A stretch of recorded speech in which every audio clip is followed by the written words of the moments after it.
বৈষম্য বিরোধী ছাত্র আন্দোলনে যোগ দিয়ে যারা প্রাণ হারিয়েছেন তাদের প্রত্যেক পরিবারকে প্রাথমিকভাবে এককালীন ৫ লাখ টাকা করে দেয়া হবে। এছাড়া আহত প্রত্যেকেই পাবেন সর্বোচ্চ ১ লাখ টাকা। বুধবার রাষ্ট্রীয় অতিথি ভবন যমুনায় অন্তর্বর্তী সরকারের প্রধান উপদেষ্টা ডক্টর মোহাম্মদ ইউনূসের সভাপতিত্বে জুলাই শহীদ স্মৃতি ফাউন্ডেশনের কার্যনির্বাহী কমিটির প্রথম সভায় এই সিদ্ধান্ত নেওয়া হয়েছে।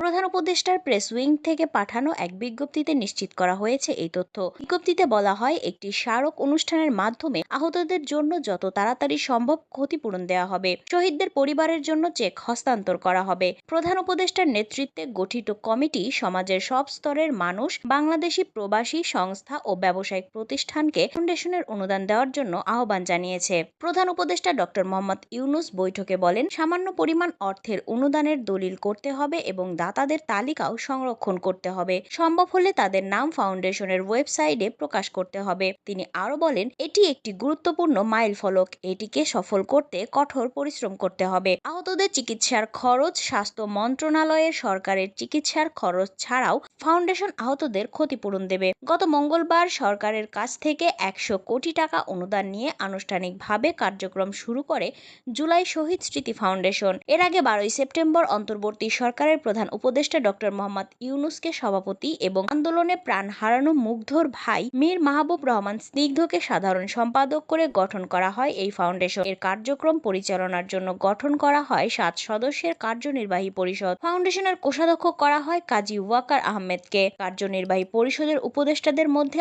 আরও আছেন নাহিদ ইসলাম, আসিফ মাহমুদ, সজীব ভুঁইয়া, নূরজাহান বেগম ও শারমিন মুর্শিদ। এতে আরও ১৪ জন সাধারণ সদস্য যোগ হবে বলে জানিয়েছেন ডাক ও টেলিযোগাযোগ উপদেষ্টা নাহিদ ইসলাম।